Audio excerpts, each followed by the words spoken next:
Vamos a orar.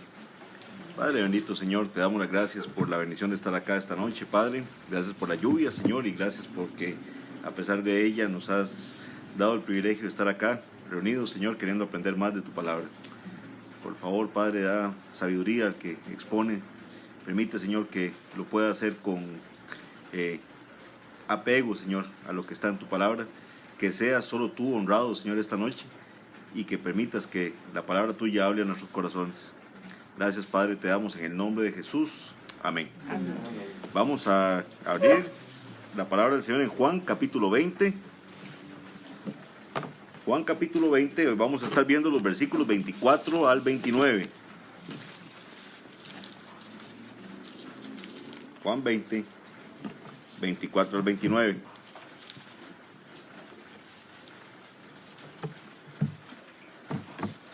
Los que tienen Reina Valera van a ver que esta sección está titulada La incredulidad de Tomás, ¿verdad? Entonces, y así la hemos conocido tradicionalmente, así que vamos a estar hablando de este pasaje esta noche. Leamos inicialmente y después vamos a ir comentando versículo por versículo como solemos hacerlo. Dice así: pero Tomás, uno de los 12, llamado Dídimo, no estaba con ellos cuando Jesús vino. Le dijeron pues los otros discípulos: al Señor hemos visto. Él les dijo: si no viere en sus manos la señal de los clavos, y metiere mi dedo en el lugar de los clavos, y metiere mi mano en su costado, no creeré. 8 días después estaban otra vez sus discípulos dentro, y con ellos Tomás. Llegó Jesús estando las puertas cerradas, y se puso en medio, y les dijo: paz a vosotros. Luego dijo a Tomás: pon aquí tu dedo, y mira mis manos, y acerca tu mano, y métela en mi costado, y no seas incrédulo, sino creyente. Entonces Tomás respondió y le dijo: Señor mío y Dios mío. Jesús le dijo: porque me has visto, Tomás, creíste. Bienaventurados los que no vieron y creyeron. Seguimos, ¿verdad?, en este bello estudio del libro de Juan, del Evangelio según San Juan. Ya estamos por terminar. De hecho, ya estamos a punto de culminar el capítulo 20. Pastor Ronnie va a estar repasando ahí los últimos 2 versículos la próxima semana. Pero de verdad que ha sido una bendición para todos nosotros, y creo que hemos aprendido muchísimo en todo este tiempo que el Señor nos ha permitido estar en este estudio. Veamos la riqueza de lo que nos enseña este pasaje, que va a tener el mismo propósito de todo lo que hemos estudiado en el libro de Juan. ¿Cuál es el propósito? Lo vemos en el versículo 31. Pero estas se han escrito para que creáis que Jesús es el Cristo, el Hijo de Dios, y para que creyendo tengáis vida en su nombre. No podemos perder de vista, ¿verdad?, ese propósito general del Evangelio de Juan cada vez que leemos un pasaje acá. El propósito es que creamos que Jesucristo es el Hijo de Dios, y creyendo esto vamos a tener vida en su nombre. Dicho esto, veamos el versículo 24. Dice: pero Tomás, uno de los 12, llamado Dídimo. Entonces, ¿qué vemos acá? Tomás es uno de los apóstoles, ¿verdad?, uno de los discípulos inicialmente, y luego uno de esos escogidos que el Señor aparta para que le estén acompañando en su ministerio, que va a llamarse los 12 apóstoles, ¿verdad? Tomás era uno de ellos. Dídimo, que dice ahí, lo que significa es gemelo. O sea, que Tomás era gemelo. Del gemelo o la gemela de Tomás no sabemos nada. O sea, la Biblia no nos dice nada, nada más nos dice que era gemelo. Entonces no podemos especular qué pasó con su hermano o hermana gemelos. Nada más sabemos que era gemelo. Entonces, en el Evangelio de Juan es donde más se menciona a Tomás, que se menciona más que en los otros evangelios. De hecho, veamos algo curioso que ya lo estudiamos en algún momento, y está en Juan capítulo 11. En Juan 11, del 14 al 16, nos va a decir lo siguiente. Recordemos el contexto del capítulo 11. Va Jesús a hacer un milagro sorprendente como todos los que hizo, pero este va a ser sumamente llamativo, que va a ser la resurrección de Lázaro. Recuerden también que al Señor le estaban buscando para matarle, ¿verdad?, en esos momentos. Entonces, dice aquí en Juan capítulo 11, vamos a tal vez leer unos versículos antes para que entendamos bien el contexto. Versículo 12 de Juan 11 dice: dijeron entonces sus discípulos: Señor, si duerme sanará. Porque Jesús, recuerden que le había dicho que Lázaro dormía, ¿verdad? Entonces los discípulos entienden que Lázaro, si está dormido, va a recuperarse, o sea, le va a sustentar bien el sueño. Dice, pero Jesús decía esto de la muerte de Lázaro, y ellos pensaron que hablaba de reposar del sueño. 14. Entonces Jesús les dijo claramente, Lázaro ha muerto, y me alegro por vosotros de no haber estado allí para que creáis, mas vamos a él. Dijo entonces Tomás, y esta es la parte que quiero que pongamos atención para que entendamos un poquito más del carácter de Tomás. Dijo entonces Tomás, llamado Dídimo, a sus condiscípulos, vamos también nosotros para que muramos con él. Entonces vean el ánimo de Tomás. Él sabía que Jesús está siendo perseguido. Muy probablemente le iban a dar muerte si Jesús públicamente se presentaba en un evento como el sepelio, digamos, o como el funeral de alguien que había muerto ahí. Había mucha gente, como de hecho estaba. Entonces lo más seguro es que le iban a prender para matarlo. Entonces dice, vamos con él para que muramos con él. Entonces vean que Tomás no era alguien que se escondiera o que estuviera rehuyendo a la situación, sino que él estaba dispuesto a seguir a su maestro, inclusive a una situación como esta. Digo esto porque hay veces, ¿verdad?, somos demasiado crueles, ¿verdad? Hay veces nos es fácil achacarle el punto negativo aquí a este discípulo, ¿verdad? O como solemos hacer con Pedro, cuando Pedro, ¿verdad?, hace alguna de las suyas, ¿verdad?, que se nos narran en los evangelios. Entonces se nos facilita, ¿verdad?, señalar. Y este pasaje que vamos a leer es muy fácil señalar la actitud de lo que va a hacer Tomás. Tampoco, no podemos caer en el otro extremo, que es alabarlo, ¿verdad? Que también uno ve en muchos comentaristas que dicen que qué intelectual Tomás, ¿verdad? Que qué bueno que preguntaba y todo eso. Porque también lo vamos a ver en Juan 14, que él va a decir cuál es el camino, ¿verdad? Él dijo, yo soy el camino, la verdad y la vida. Entonces, Tomás, lo vemos en esto acá, donde él estaba dispuesto inclusive a morir con Jesús. Pero vean lo que dice el versículo 24 que estamos estudiando. Dice, pero Tomás, uno de los 12, llamado Dídimo, no estaba con ellos cuando vino Jesús. Cuando Jesús vino, no estaba con ellos. Están los 10 ahí, ¿verdad? No está Tomás, 10, y debe haber ido más gente, como vamos a ver. Pero Tomás no estaba ahí con ellos. Tomás era uno de los 12 apóstoles originalmente escogidos. Debía haber estado presente. Al no estar, se había perdido el gozo de ver al Señor resucitado y de oír hablar palabras de paz. En realidad no había tenido la paz misma. Es evidente por lo que vamos a ver en el 25 que Tomás no estaba con una paz que le sustentara en ese momento. A algunos le restan importancia al tema de que Tomás no estaba ahí. Algunos critican, o sea, entre teólogos se critican, ¿verdad? Algunos dicen que qué barbaridad que Tomás no estuviera en ese momento con los otros apóstoles. Otros dicen que no, que en la Biblia no se critica el hecho de que Tomás no estuviera ahí.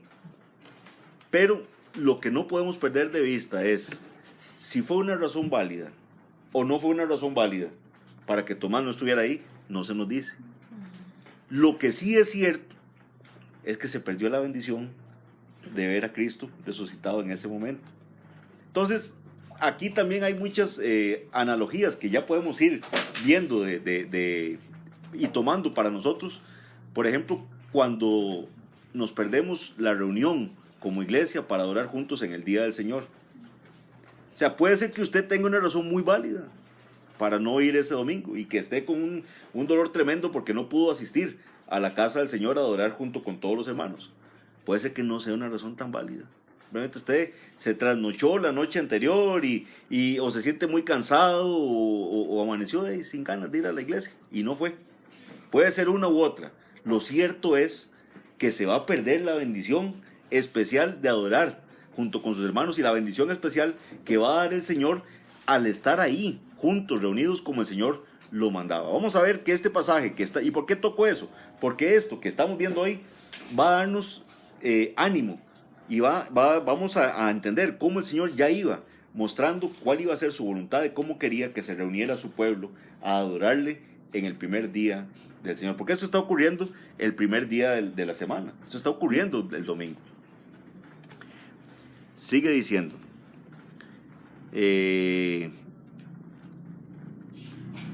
Hubo una bendición especial para los que estuvieron presentes que Tomás no recibió. O sea, eso es lo que bíblicamente podemos tener certeza. Versículo 25. Le dijeron pues los otros discípulos, al Señor hemos visto. Recuerden qué había pasado durante todo ese día. Ya han habido estamos el mismo día de la resurrección, el domingo en el que el Señor resucita. Eso está pasando ya en la noche. O sea, ya ha pasado el día. Recuerden que María había llegado muy temprano al sepulcro, aún estaba oscuro cuando ella había salido, y han pasado varias cosas durante ese día. ¿Cómo lo sabemos? Juan 20, 11 al 18 nos dice que le aparece Jesús a María Magdalena. Mateo 28, 9 al 10 nos dice que le aparece a otras mujeres. Recuerdan que íbamos haciendo toda armando, compilando los otros evangelios, de que no solo a María, sino que habían más mujeres ahí también, y le aparece a ellas. Le aparece también a 2 discípulos que van camino a Emaús ese mismo día. Va y camina junto a ellos. Eso lo vemos en Marcos 16, 12 al 13 y en Lucas 24, 13 al 32. Le aparece a Pedro. Eso lo vemos en Lucas 24, 33 al 35 y también nos lo dice Corintios, 1 Corintios 15, 5. Y finalmente le aparece aquí a los 10 discípulos que están ahí reunidos, estando ausente Tomás. Entonces todo eso ha pasado. Ya los discípulos han oído de las mujeres la noticia de las mujeres que vienen y le dicen: vimos a Jesús resucitado. Algunos de ellos ya le vieron, como el caso de Pedro. Los que están camino a Emaús probablemente estaban ahí con ellos también en ese lugar, porque ellos fueron y le contaron a los otros discípulos lo que había sucedido. O sea, entonces imagínense el ánimo que tenían los discípulos. El Señor resucitó. Ya tenían ellos eso y se lo comunican así a Tomás. Le dijeron pues los otros discípulos: al Señor hemos visto. ¿Cuál es la reacción de Tomás? Él les dijo: si no viere en sus manos la señal de los clavos, y metiere mi dedo en el lugar de los clavos, y metiere mi mano en su costado, no creeré. A pesar del ánimo con el que pueden estar comunicando esa noticia, de que son mayoría, ¿verdad?, los que están ahí en la casa, le están comunicando: hemos visto a Cristo resucitado. Son personas que han acompañado al Señor en su ministerio. Gente seria, gente que había predicado el evangelio ya en otros lugares, que habían sido testigos de los milagros del Señor, y Tomás no les cree.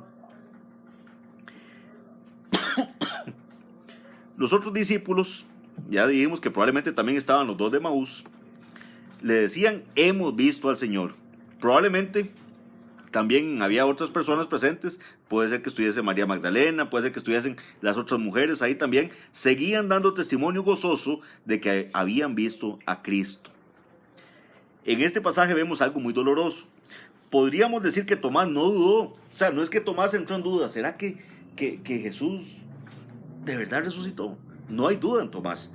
Más bien hay una clara y contundente voluntad de negarse a creer que Jesús resucitó. Leamos el pasaje. Dice: él les dijo, a la noticia que le dan de que Cristo resucitó, él les dice: si no viere en sus manos la señal de los clavos, y metiere mi dedo en el lugar de los clavos, y metiere mi mano en su costado, no creeré.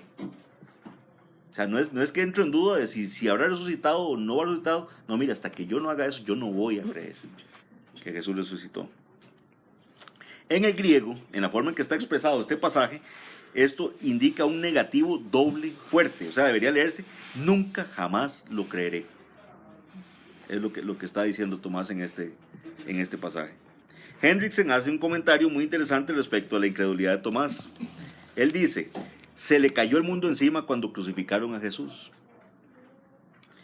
Estaba entre los más dignos de conmiseración de todos los hombres. ¿Por qué? Porque 1 Corintios 15, 19 nos dice Pablo: si Cristo no resucitó, vana es nuestra fe. Entonces vamos a ser nosotros como los más dignos de conmiseración de este mundo.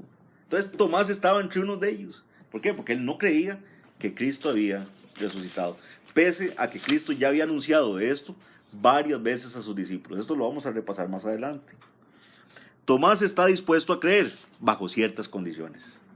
O sea, yo no creo, pero digamos, si se cumplen ciertas condiciones, yo voy a creer. O sea, le voy a poner condiciones para que yo pueda creer.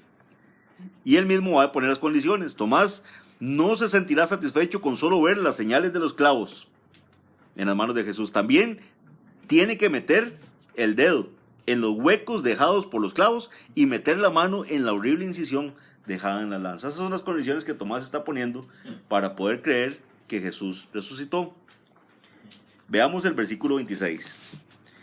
8 días después Vean qué bonito está, como nos dice. 8 días después estaban otra vez sus discípulos dentro y con ellos Tomás. Entonces vean, este 8 días, ¿verdad? Mucha gente critica, no, pero mire, no. Este 8 días se debe entender inclusive como la misma frase que usamos nosotros hoy aquí en español.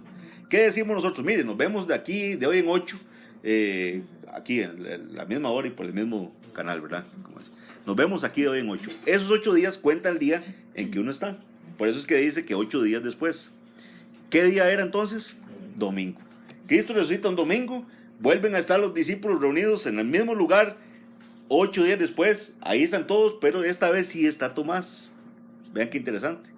Ya Tomás, en una predicación, el pastor Eduardo hace énfasis a eso, dice, ya Tomás entiende que Cristo está trayendo bendición, o la iglesia empezaba a entender que ya Cristo traía bendición especial los días domingos. ¿Quién sabe si Tomás, porque todavía Tomás no creía mucho de la resurrección del Señor, va a creer ahorita a partir de este momento? Pero ahí está Tomás con ellos. Ya no es lo mismo que 8 días antes, que no estaba, ahora sí está.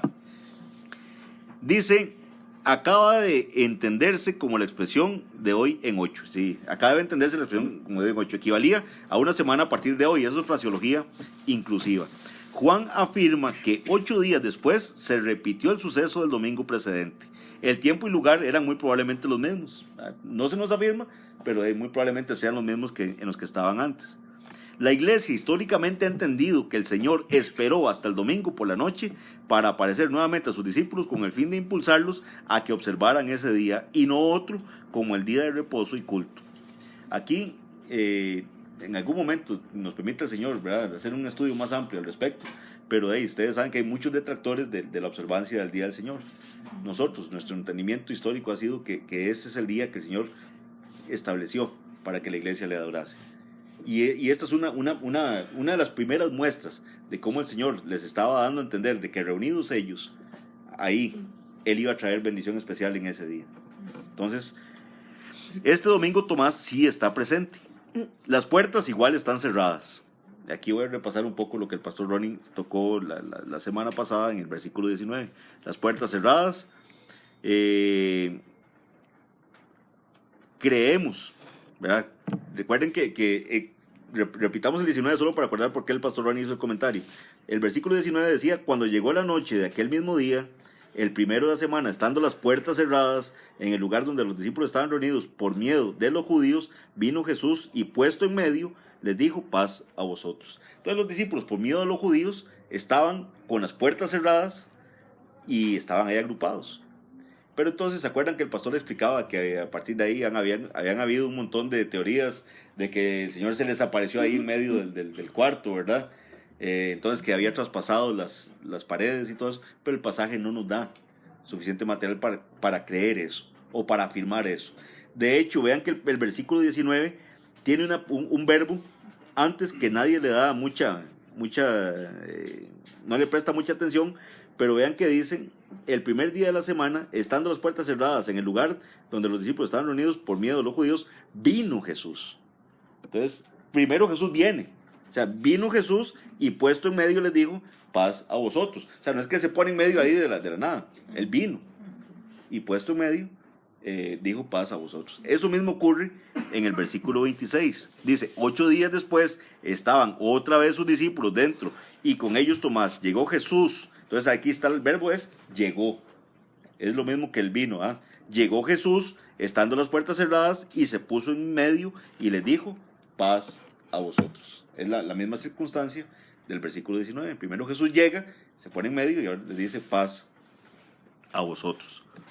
Repito aquí un poco lo que el pastor explicaba, que Hendrickson lo dice muy bien acá. Dice, creemos que ni en el estado de humillación ni en el estado de exaltación, las dos naturalezas, o sea, la naturaleza divina y la naturaleza humana de Cristo, se confundieron, dice, jamás. Se fundieron o confundieron jamás hasta el punto de que una participara de las cualidades de la otra. Creemos que nuestro Señor Jesucristo debe reconocerse en dos naturalezas inconfundibles e inmutables, así como indivisibles e inseparables. Eso está en el credo de Calcedonia. Además, acá ocurre lo mismo, ¿verdad?, que el versículo 19. El 19 decía, llegó Jesús, aquí nos va a decir, sí, llegó Jesús, en el 19 nos decía, vino Jesús. No fue que de repente se situó en medio de ellos, sino que de hecho llegó y se puso en medio. Jesús habla de paz a los sorprendidos discípulos, una paz que él ya había ganado para ellos. Más una paz que ya les había advertido: mi paz os dejo, mi paz os doy. Veamos el 27. Luego dijo a Tomás: pon aquí tu dedo y mira mis manos, y acerca tu mano y métela en mi costado, y no seas incrédulo sino creyente. Ahora, veamos desmenuzado este versículo. ¿Cuáles eran las exigencias de Tomás? Entonces, vean que no están en el mismo orden de lo que Tomás exigía, pero aquí están todas las respuestas a lo que Tomás exigía. Exigencia número 1, Tomás: si no veo en sus manos la señal de los clavos, ¿qué le dice Jesús? Mira mis manos. ¿Qué dice Tomás? Y meto mi dedo en el lugar de los clavos. Dice Jesús: pon aquí tu dedo. Y meto mi mano en su costado. Dice Jesús: y acerca tu mano y métela en mi costado. O sea, todo lo que Tomás pidió, Jesús se lo dijo de una vez. Venga y lo hace. Venga y lo hace. ¿Y qué dijo Tomás? Si no hago eso, no creeré. ¿Qué le dice Jesús? Y no seas incrédulo, sino creyente. Vean que Jesús le respondió una a una las exigencias que Tomás había pedido. Me encontré una frase de un escritor cristiano de apellido McLaren que decía lo siguiente. Me pareció interesante para aplicarlo acá. No hay una manera más segura de hacer que un hombre bueno se avergüence de sus palabras salvajes que simplemente repetírselas cuando se siente más tranquilo y relajado. Cuando una persona que normalmente usted no lo ve diciendo cosas terribles y todo, dijo algo feo y que no salido de tono, no hay una forma mejor de avergonzar a esta persona que repetirle, cuando ella esté más calmado y más sereno, repetirle lo que él dijo. Y decirle: mire, usted hizo esto, dijo esto, dijo esto. Esto es lo que Jesús está haciendo. ¿Usted quería ver mis manos? Aquí están mis manos. ¿Usted quería meter el dedo? Venga, ponga el dedo. ¿Usted quería meter su mano en el costado? Venga, mete la mano en el costado. Usted no va a creer. No, deje de ser incrédulo y sea creyente. Es lo que está diciendo acá este versículo. En griego, la frase "no seas incrédulo" conlleva la idea de detener un acto en proceso. O sea, es como: ya pare de ser incrédulo. Deje ya de ser incrédulo. Sea creyente. Es lo que le está diciendo Jesús. Entonces Tomás responde y le dice en el versículo 28: Señor mío y Dios mío. Y esta frase es impresionante. Y nos debe, de verdad, se nos debe erizar el pelo ante una frase como esta. Tomás, al ver al Cristo resucitado frente a él, recordar las exigencias que él había hecho, ver que Jesús le está diciendo: mire, cúmplelas, haga lo que usted está queriendo hacer. No sabemos si lo hizo. Igual tenemos un grupo de teólogos que dicen que sí, lo debió haber hecho. Otros que dicen que no lo hizo, que probablemente con solo ver las manos de Cristo ahí, ya para Tomás era inclusive humillante ver que él se atrevió a dudar de la resurrección de Cristo. Al punto que él exclama, dice aquí: Señor mío y Dios mío. Tomás ahora llama a Jesús su Señor y su Dios. El que poco antes estaba tratando de señorear sobre el Señor, poniéndole condiciones. ¿Verdad? ¿Por qué? Porque Tomás estaba poniendo condiciones. ¿Cuánta gente ahí afuera está en un cristianismo que condiciona a Cristo? ¿Verdad? Que dice: no, mire, para que yo vaya a la iglesia, Dios tiene que darme tal cosa, y Dios tiene que cumplirme acá y hacerme acá. Y zapatean y declaran y hacen de todo, y Dios es el que tiene que orar a mi antojo. Entonces, el que poco antes estaba tratando de señorear sobre el Señor, poniéndole condiciones que debía cumplir, se ha vuelto ahora sumiso. Tomás ya no quiere mandar. En Jesús reconoce a su soberano e incluso a su Dios. Está diciendo ahí: Señor mío y Dios mío. Sobre este reconocimiento de Tomás ha habido gran debate, sobre todo por los que niegan la deidad de Cristo, ¿verdad? Entonces, ahí vamos a tener en primerísimo lugar a los testigos de Jehová. ¿Cómo ven los testigos de Jehová este pasaje tan difícil para negar la deidad de Cristo? Porque ahí Tomás le está diciendo a Cristo: Señor mío y Dios mío. Entonces, para que ustedes también sepan cuáles son las explicaciones que dan ellos a este pasaje. Uno, que es una exclamación de asombro. dicha a Jesús, pero en realidad estaba dirigida a Dios. Es como cuando usted dice, ay, Dios mío. Entonces que ellos dicen que fue eso, que Tomás se asustó tanto que dijo, Señor mío y Dios mío. Esa es la explicación que dan ellos. Primera explicación. Segunda explicación, que Tomás veía a Jesús como un Dios, pero un Dios con minúscula.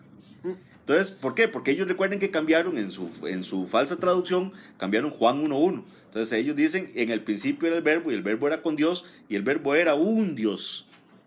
Lo ponen así. Entonces como un Dios como con minúscula, un Dios de inferior, un poquito más que los ángeles, pero menos que Dios. Entonces es como un intermedio ahí.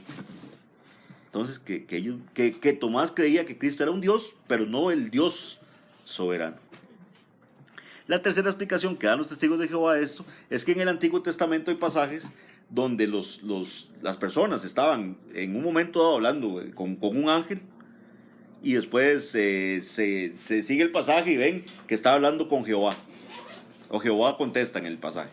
Entonces que eso es una forma de que ellos reconocían que ese ángel era un mensajero de Jehová. Lo que pasa es que los pasajes que utilizan para probar eso son los pasajes cuando está hablando el ángel de Jehová.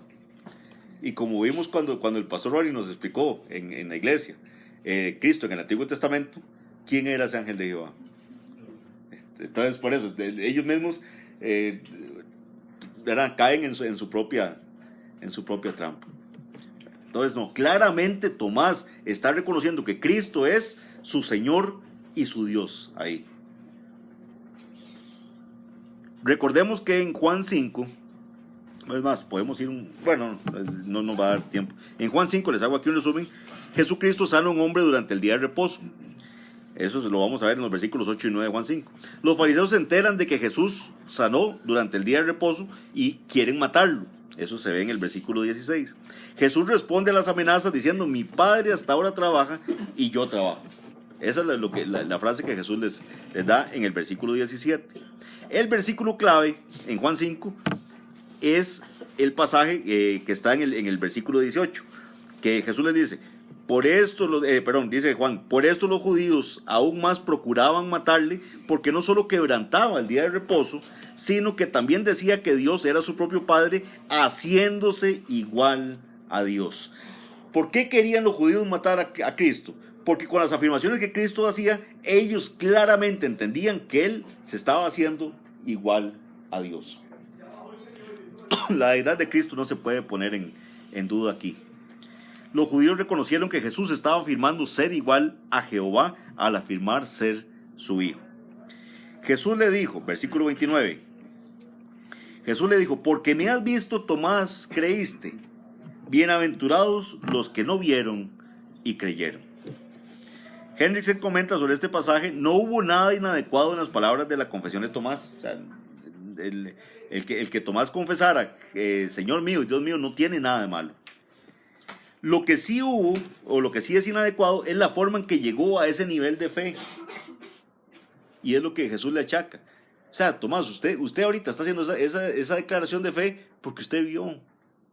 Entonces le dice, Jesús le dijo, porque me has visto, Tomás, creíste. Bienaventurados los que no vieron y creyeron. Hubiera debido creer en él, sin haber visto. Para provecho de quienes iban a llegar a creer en él en los años venideros, Jesús dice ahora, bienaventurados los que aún sin ver son, sin embargo, creyentes. La fe que procede del ver es buena, pero la fe que procede del oír todavía es más excelente. Recordemos que hubo gente que el medio que Dios usó para que llegasen al conocimiento de él fue a través de ver los milagros que Jesús hacía, ¿verdad? Hay gente que vio la resurrección de Lázaro y la palabra de Dios dice que a partir de eso varios creyeron en él, pero vieron eso. Pero dice Jesús, bienaventurados aquellos que sin ver creyeron. Cristo no solo recibió la adoración de Tomás, vean qué interesante eso, sino que además pronuncia una bendición para los que sin haber visto creyeran. Entonces, aquí hay otro elemento importante en cuanto a la deidad de Cristo. Tomás viene y le dice, Señor mío y Dios mío. Si Cristo no hubiera sido Dios, ¿qué hubiera pasado en ese momento? ¿Qué debió haber pasado? Él debió haber rechazado esa adoración, ¿verdad? No la hubiera recibido. ¿Qué pasaba? ¿Qué pasó cuando Juan llega en la visión, en el Apocalipsis, y él llega y se pone a adorar, o se postra ante el ángel, que le dice, levántese, yo soy consiervo, no haga eso. No era propio recibir. Muchas veces,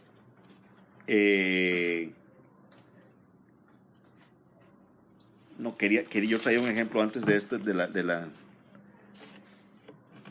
sí, veamos, antes de continuar, quiero que veamos un segundito en Hechos 14. Hay un ejemplo aquí muy bonito, porque sí quiero dejar claro por si llegan estos testigos de Jehová y les vuelven a decir, ¿verdad?, estas cosas. Dice, vean en Hechos 14, 6 al 15. Hechos 14, 6 al 15. Este pasaje también ahí lo pueden repasar en los audios y videos que están en la clase que dio nuestro hermano Ronnie.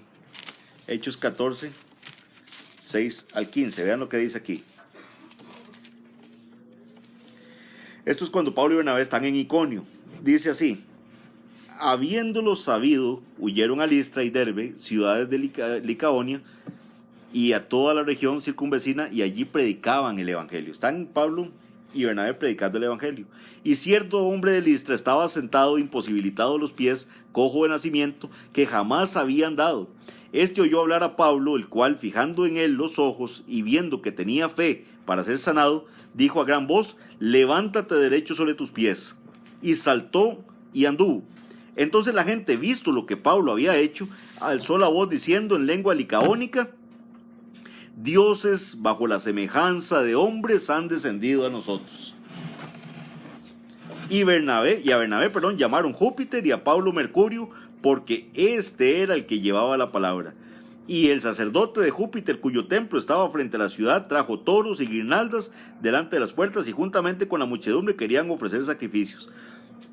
Cuando lo oyeron los apóstoles Bernabé y Pablo, rasgaron sus ropas y se lanzaron entre la multitud, dando voces diciendo: varones, ¿por qué hacéis esto? Nosotros también somos hombres semejantes a vosotros, que os anunciamos que de estas vanidades os convirtáis al Dios vivo, que hizo el cielo y la tierra, el mar y todo lo que en ellos hay. ¿Cuál fue la reacción de Pablo y Bernabé cuando les rindieron adoración? Se rasgaron las vestiduras y dijeron: no hagan eso. Nosotros venimos, y vean algo que interesante aquí. ¿Qué dice el versículo 7? Dice que allí predicaban el evangelio. ¿Qué es el evangelio? Esa buena noticia. ¿Cuál buena noticia? Que estábamos muertos en nuestros delitos y pecados, y que Cristo vino y voluntariamente ofreció su vida, vivió una vida perfecta en cumplimiento de la ley y dio su vida en pago por nuestros pecados. Y gracias a eso tenemos salvación. Ese es el evangelio. Ahora, pero vean lo que dice aquí, dice el versículo 15: varones, ¿por qué hacéis esto? Nosotros también somos hombres semejantes a vosotros, que os anunciamos que de estas cosas, de estas vanidades, os convirtáis al Dios vivo. ¿Cuál es el evangelio? Anunciar a Cristo. ¿Qué es el propósito de Juan? Que creamos que Cristo es el Hijo de Dios, y para que creyendo tengamos vida en su nombre. ¿Qué nos dice aquí Lucas? Que es convertirse a Dios. La deidad de Cristo no se puede negar. Cristo recibió esa adoración que le está dando Tomás ahí. Y no solo recibe la adoración, sino que pronuncia una bendición especial para los que no solo pronuncian eso cuando ven, es para los que lo adoren a Él y no le hayan visto. Esa es la bendición que el Señor le está dando especial. A los que sin verlo, crean. Sin haber visto todo eso, crean. ¿Crean qué? ¿Cuál es el propósito del libro de Juan? Que creamos que Jesús es el Hijo de Dios, y para que creyendo tengamos vida en su nombre. ¿Ven cómo todo va, verdad? Calzando en el evangelio.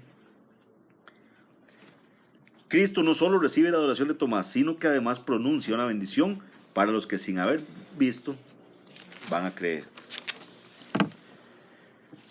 Muchas veces, ¿verdad? Ahora sí le repetía esto. Somos rápidos en juzgar a Tomás por la actitud que tuvo al recibir la noticia, ¿verdad? La resurrección de Cristo. De la forma que lo hizo, ¿verdad? Todo el mundo puede decir: qué bárbaro Tomás, ¿verdad? Qué incrédulo. Esto a pesar de que estaba siendo informado por testigos muy calificados. Es que también vean eso, ¿verdad? Está ahí Juan, está Pedro, están los otros apóstoles ahí diciéndole: Mateo, mire, hemos visto a Cristo resucitado. los cuales debieron estar visiblemente gozosos por lo que había acontecido. Pero ¿cuántas veces hemos actuado igual que Tomás? ¿Cuántas veces? Prefiriendo poner nuestra confianza en nuestros sentidos y no en las palabras pronunciadas por nuestro Señor. Por más testigos calificados. Vea usted, está ahí en la iglesia, rodeado de hermanos. Tenemos a nuestros hermanos pastores, 4 ancianos ahí que el Señor ha puesto a predicarnos la palabra del Señor, a quienes tenemos en gran estima, y están ahí exhortándonos con la palabra del Señor. Y no creemos. Igual que Tomás. Preferimos poner la mirada en las circunstancias de lo que está pasando, en lo que yo tengo que ver. Recordemos lo que vimos tiempo atrás respecto a Mateo 27, 62 a 66. Se los voy a leer. ¿Qué había pasado? Llega en Mateo 27, 62 a 66, se nos narra lo siguiente. Al día siguiente, o sea, al día siguiente de la crucifixión de Cristo, que es después de la preparación, se reunieron los principales sacerdotes y los fariseos ante Pilato, diciendo: Señor, le dicen a Pilato, Señor, nos acordamos que aquel engañador, refiriéndose a Cristo, que aquel engañador dijo: viviendo aún, después de 3 días resucitaré. ¿Qué es lo duro de esto? Que estos sacerdotes y fariseos que odiaban a Cristo se acordaron de las palabras de Cristo. O sea, ellos se acordaron que Cristo había predicado de que 3 días iba a resucitar. 3 días después iba a resucitar. Manda pues que se asegure el sepulcro hasta el 3er día, no sea que vengan sus discípulos de noche y lo hurten y digan al pueblo: resucitó entre los muertos. Y será el postrer error peor que el primero. Y Pilato les dijo: ahí tenéis un guardia, id, aseguradlo como sabéis. Entonces ellos fueron y aseguraron el sepulcro, sellada la piedra y poniendo la guardia. Entonces, a diferencia del Sanedrín, los discípulos no guardaron en sus mentes lo dicho por Jesús.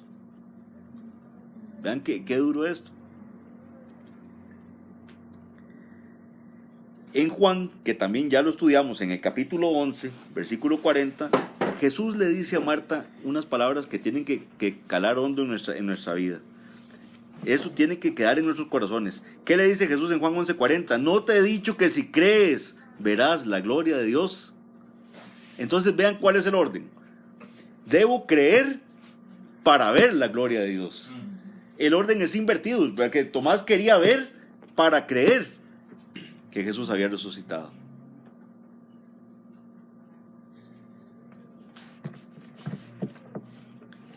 Primero se debe creer para ver.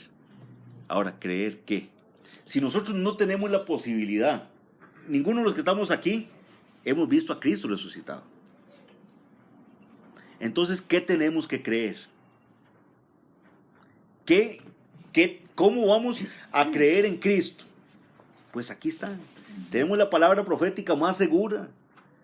De acá es de donde tenemos que saber quién es Cristo. ¿Cómo es Cristo? ¿Qué hizo Cristo por nosotros? ¿Cómo debemos adorar a Cristo y por qué debemos adorar a Cristo? ¿Cómo sabemos esto? Vamos un segundito a Lucas. Lucas 24.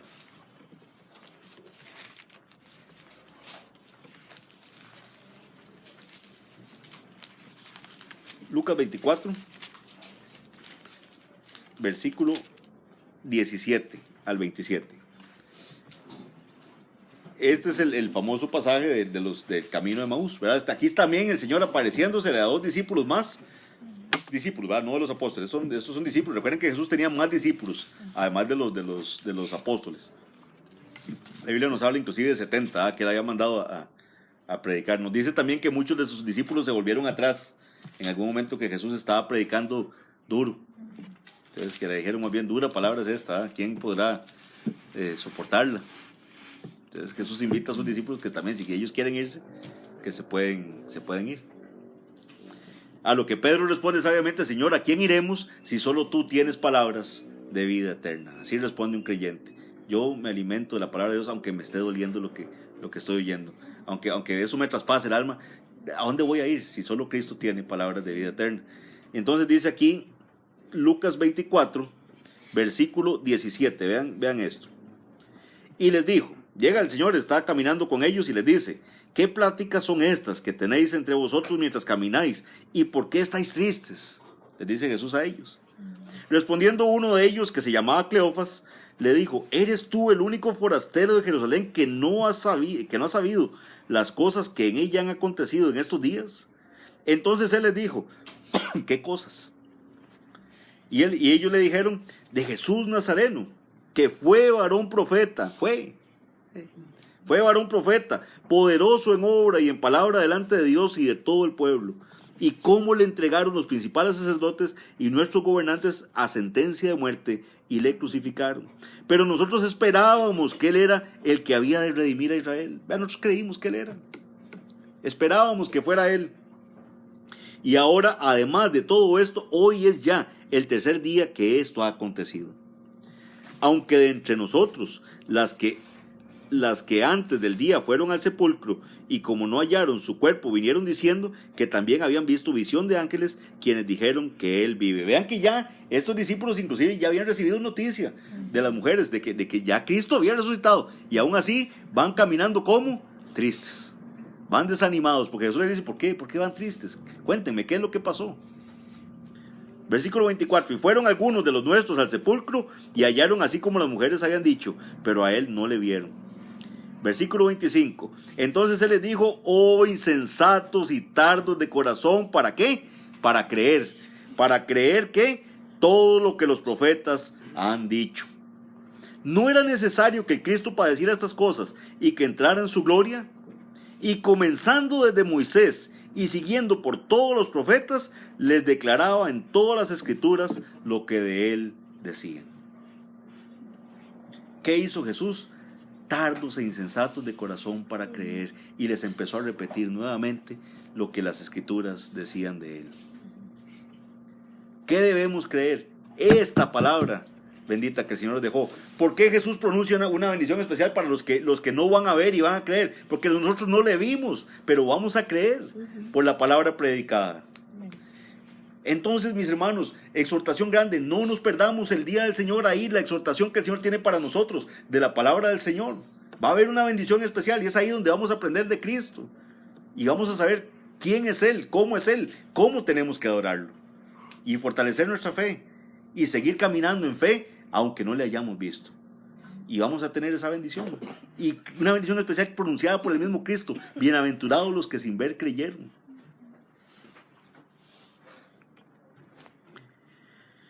¿No te he dicho que si crees verás la gloria de Dios?, le dice a Marta. Primero se debe creer para ver. De ahí que el propósito de este evangelio, resumido en Juan 20:31, es creer que Jesús es el Cristo, para que creyendo tengamos vida eterna. Es el propósito del evangelio, que la gente crea. El que lea Juan, que crea que Jesús es el Cristo. Y entonces, porque creyendo eso, va a tener vida eterna. Es a través de la preciosa palabra del Señor que los que no hemos visto a Jesús creeremos que Él es el Cristo, el Hijo de Dios, y así creyendo vamos a tener vida eterna. Amén. Vamos a orar. Padre bendito, Señor, gracias, Padre, por este pasaje que tú permitiste que quedara en tu palabra. Perdónanos, Señor, cuántas veces hemos actuado nosotros así, Señor, queriendo ver para creer, Señor, queriendo ver las cosas primero para poder depositar nuestra fe en ti. Cuando tú bendices, Señor, cuando creemos en ti y luego vemos. Que la honra y la gloria sean siempre para ti, Señor Dios Todopoderoso. Permite que nuestra fe crezca en ti. Permite que amemos y nos deleitemos el estar en tu casa, Señor, aprendiendo de tu palabra, porque es en ella que vamos a entender quién es Cristo, cómo entregó su vida siendo aún nosotros pecadores. Que la honra y la gloria sean siempre para ti, Padre, y perdona nuestra debilidad. En el nombre de Jesús. Amén.